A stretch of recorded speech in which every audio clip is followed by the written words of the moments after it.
Mon nom est Bergitz. Je vais vous apprendre à survivre dans un environnement bordélique quand on n'a pas envie d'en foutre une rame. Je suis un territoire pas vraiment hostile, mais très imprévisible. Mon but étant de vous montrer les meilleures méthodes pour mater un film sur son ordinateur et glander comme un gros porc. Allez, j'y vais.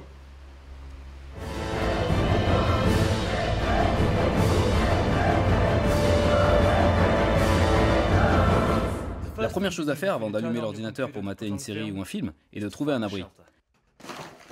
Voyons, qu'est-ce qu'on a là? Une couette. J'ai trouvé aussi des baguettes. Je vais les mettre de côté, elles me serviront peut-être plus tard. Un plot de chantier? C'est à se demander comment il est arrivé là. Ah oui, c'est vrai. J'en tenais une sacrée bonne ce soir-là. Et des pulls. Oui, ça devrait faire l'affaire. Maintenant que mon abri est construit, je vais pouvoir me reposer un petit peu.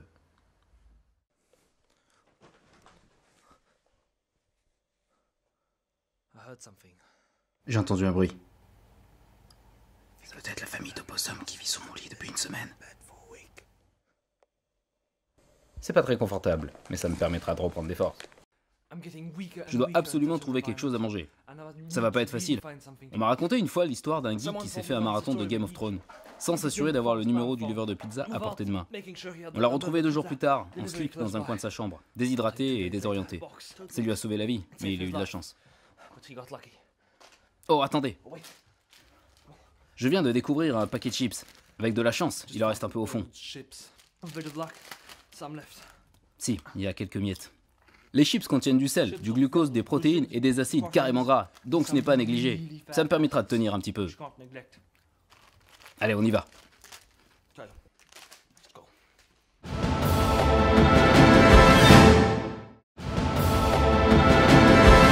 J'essaie de maintenir mon centre de gravité vers le bas, et je me sers de mes mains, un peu comme un ours.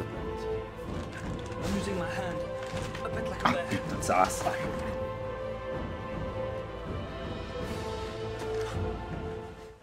Je viens de trouver un schtroumpf, pas encore trop vieux, regardez. Des lieux comme celui-là regorgent d'aliments de ce genre. Un peu vieux, un peu passé. Ah, c'est spongieux. Un amas comme celui-ci n'est pas naturel. Ça me servira de repère si je dois faire demi-tour. Dans un bordel pareil, on peut très vite tourner en rond pendant des heures, sans s'en rendre compte. Croyez-moi, je connais.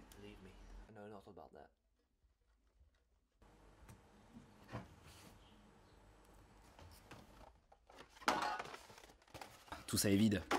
J'espérais tomber sur des Oreos ou des Toffifees qu'on trouve parfois sur les tables de nuit, mais cette fois, je n'ai pas eu de chance.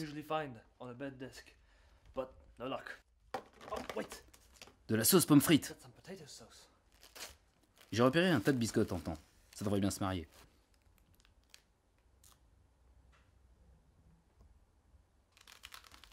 La date de péremption est passée depuis 4 mois. Mais bon, tant pis.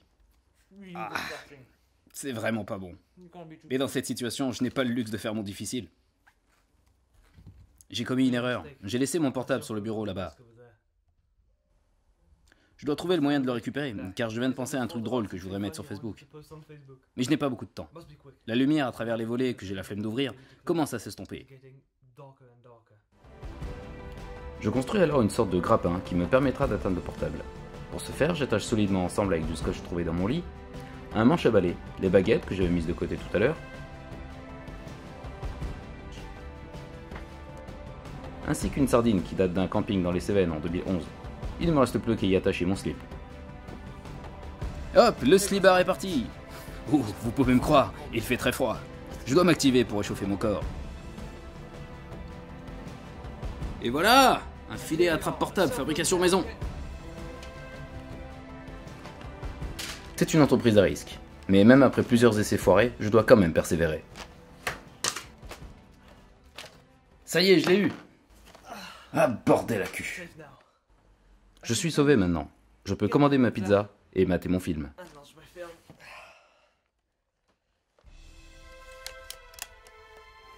J'ai pu survivre aujourd'hui, Mais je n'oublie pas que le bordel aura toujours une longueur d'avance sur moi, et que je ne dois jamais relâcher mon intention, ni le sous-estimer. Si j'hésite à agir, ne serait-ce que pendant plus de 3 mois, il a le temps de prendre le dessus et rendre le terrain quasiment impraticable.